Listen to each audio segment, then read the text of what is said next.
بالله من الشيطان الرجيم وما الحياة الدنيا إلا لعب ولهو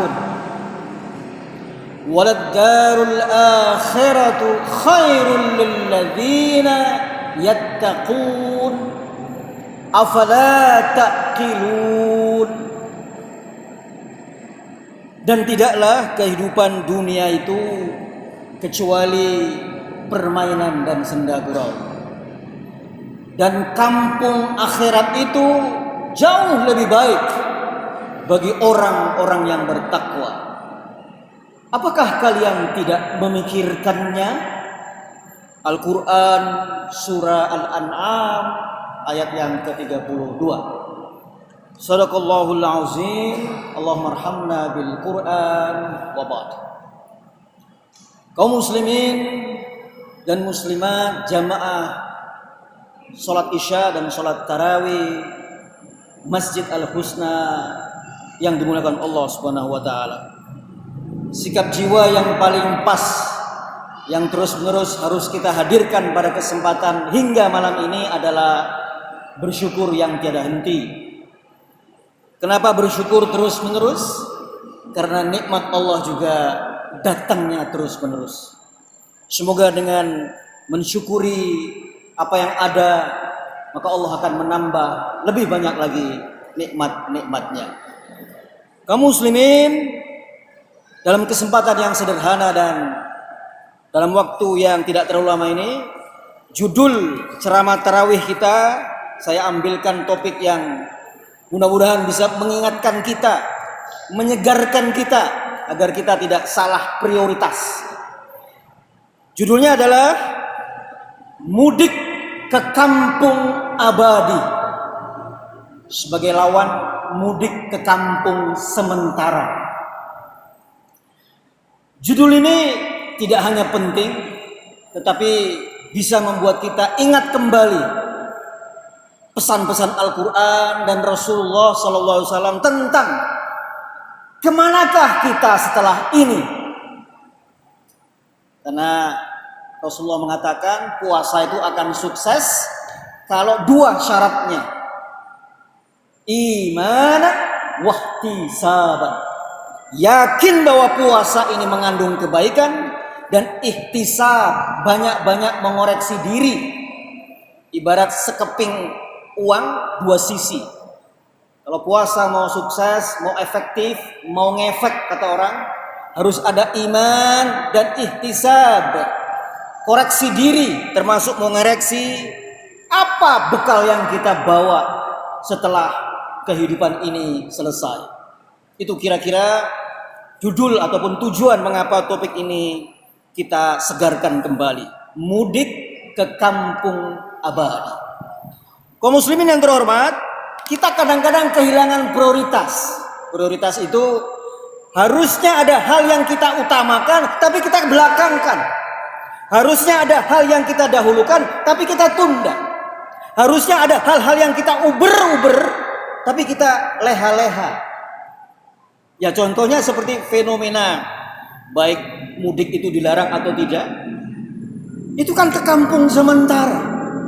Coba saya tanya jamaah sekalian, pilih mana? Misalnya nih misalnya ada larangan mudik 6 sampai Mei nanti ya, atau tanggal-tanggal 20 Mei dilarang. Kalau misalnya Masjid Al-Husna menyiapkan bis gratis untuk mudik ke kampung halaman masing-masing, tapi kantong kita tipis isinya, THR mungkin belum keluar, bonus buku belum terbit misalnya. Itu pilihan pertamanya. Tapi ada pilihan kedua, misalnya kantong lagi tebel,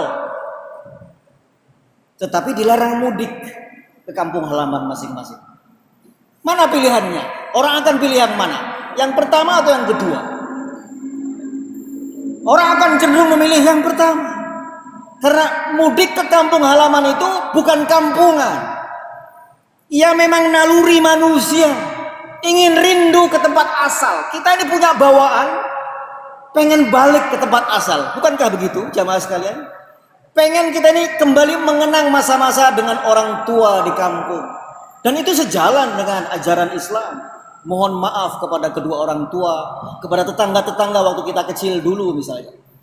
Nggak hanya di Indonesia, di Amerika yang mayoritas non-muslim itu juga punya tradisi pulang kampung pada hari Thanksgiving Day, hari bersyukur mereka. Itu macet lalu lintasnya di sana. Jadi bukan fenomena kampungan, ini fenomena orang maju juga. Persoalannya ini tradisi atau syariat? Otomatis tradisi. Kalau dia syariat, Rasulullah akan pulang kampung tiap tahun ke Mekah. Karena kampungnya Rasulullah ada di Mekah. Artinya ini tradisi yang tidak bertentangan dengan syariat. Sah-sah saja. Pertanyaannya adalah, itukah yang harus kita uber-uber? Mempersiapkan diri ke kampung sementara atau ke kampung yang lebih abadi? Fenomena ini hampir mirip dengan fenomena salah kaprahnya sebagian saudara-saudara kita tentang beberapa ajaran Islam. Misalnya, gak afdol lebaran kalau gak mudik. Ini terpulang kepada perspektif masing-masing ya. Syariat mengatakan, Rasulullah mengatakan, lebaran itu bukan baju baru, bukan perabotan baru. Lebaran itu kalau takwanya makin tambah, imannya makin kuat, itu lebaran.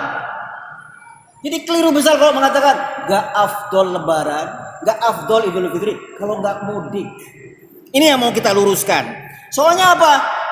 Ada fenomena masyarakat kita suka membenarkan yang biasa.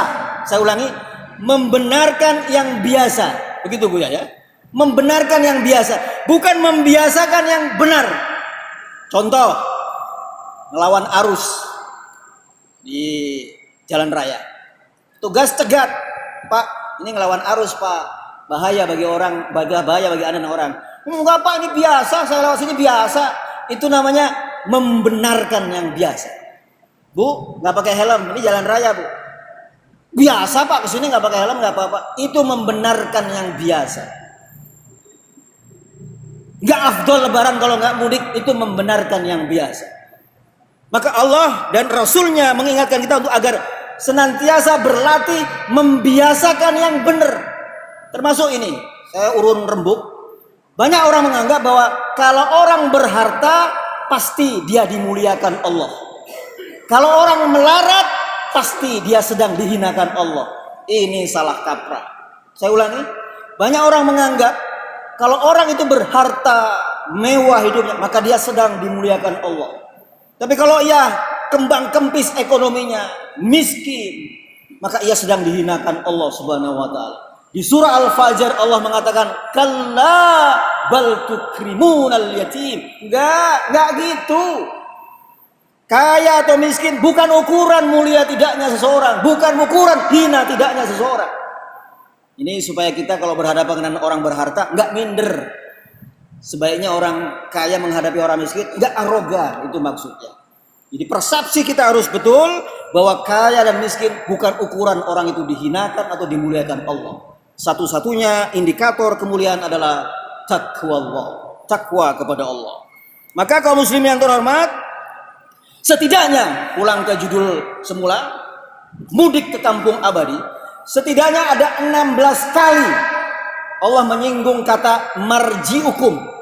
Marji'ukum itu artinya tempat kembali kalian, tempat mudik kalian. Mudik itu katanya kembali ke asal. 16 kali diulang, baik dalam bentuk marji'ukum maupun marji'uhum.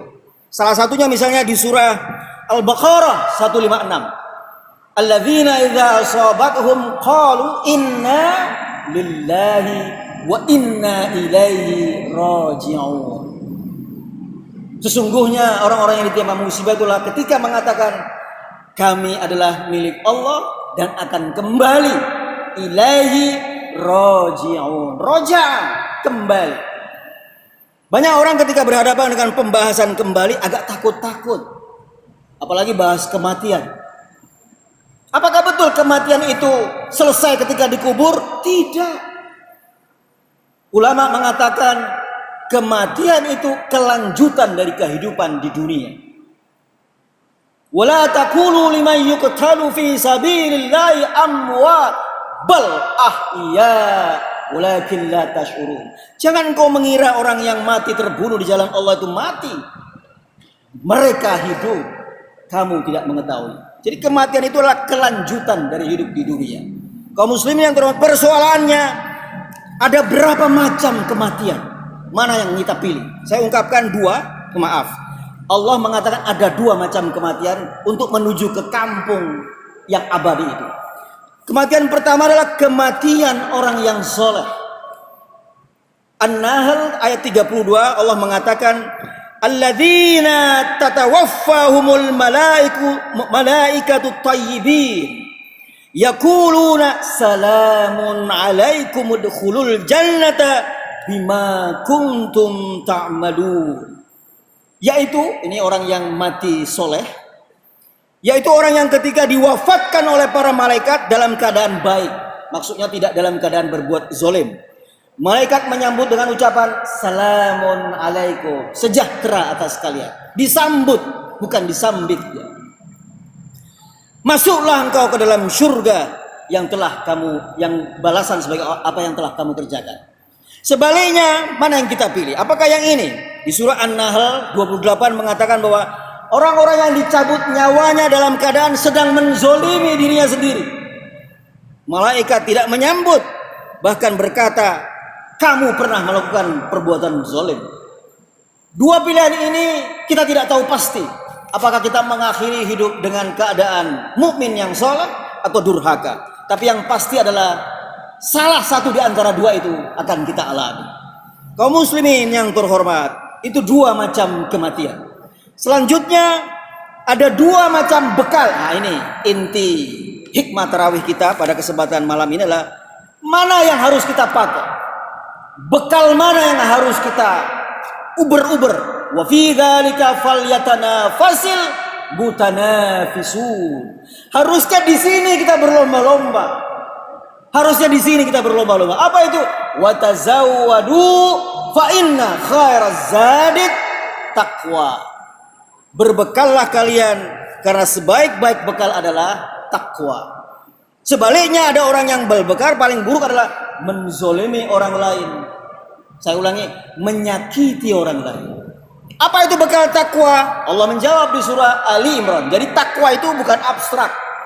Takwa itu konkret. Apa itu? Alladzina yunfiquna fis sarra'i wad dharra'i wal kaziminal ghaiza wal 'afina 'anil nas. Wallahu yuhibbul muhsinin. Takwa itu adalah menginfakkan sebagian rezeki dari Allah, baik dalam keadaan senang maupun dalam keadaan susah.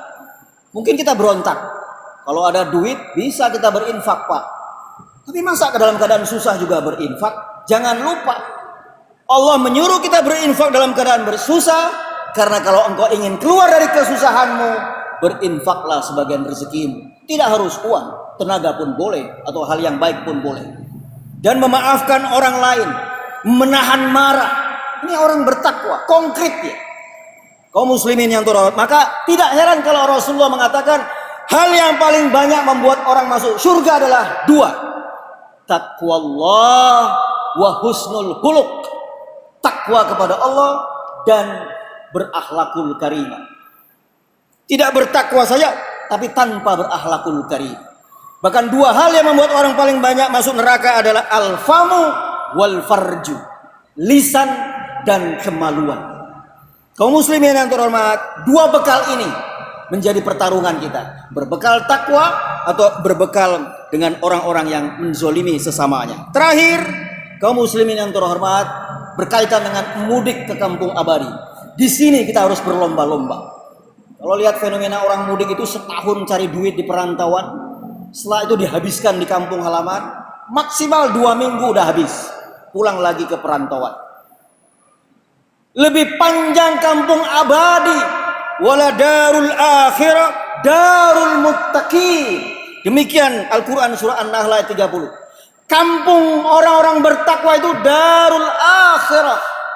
Saya tidak ingin mengatakan kita akan melupakan dunia, tidak sama sekali. Kita harus jaya di dunia dan jaya di akhirat. Tapi ingat, fokus kita bukan di dunia.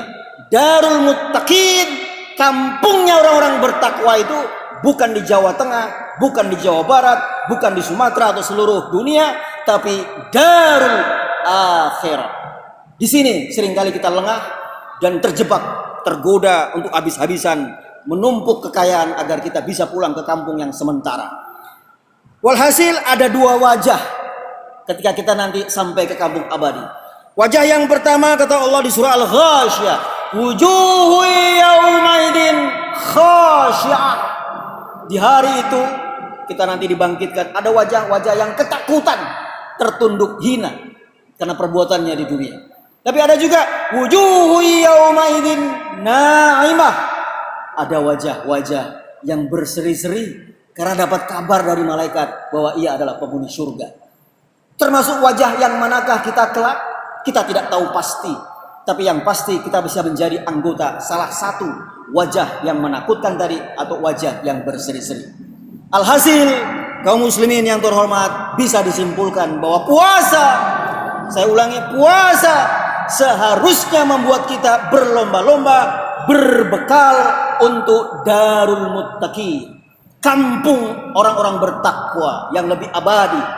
Imam Al-Ghazali itu meninggal tahun 1111. 1111. Sekarang tahun 2021. Artinya apa? Beliau sudah 1010 tahun ada di alam barzah. Usia hidupnya kurang lebih 53 tahun. Artinya dia berada di kampung abadi jauh lebih panjang ketimbang hidup di dunia.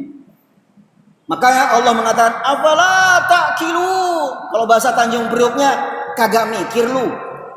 Nggak mikir lu. Ini yang lebih panjang lu kagak siapin. Sementara mudik ke kampung sementara, lu berjibaku, malam jadi siang, siang jadi malam, kaki jadi kepala, kepala jadi kaki. Tapi kampung yang lebih abadi berleha-leha untuk kita upayakan. Semoga ayat ini menjadi pengingat kita. Maka kesimpulannya, kalau mau mati soleh, fokuslah ke kampung abadi. Kalau mau wajah kita berseri-seri kelak, fokuslah ke kampung abadi, darul muttaqin. Jangan kalah prioritas atau gagal fokus. Kalau mau berbekal takwa, fokuslah ke kampung abadi, darul akhirah wa darul muttaqin. Sebagaimana tujuan orang berpuasa agar memperoleh derajat takwa. Semoga Allah memperkuat keimanan kita dan membuat kita istiqomah di jalan yang lurus. Billahi fi sabilil haq. Assalamualaikum warahmatullahi wabarakatuh.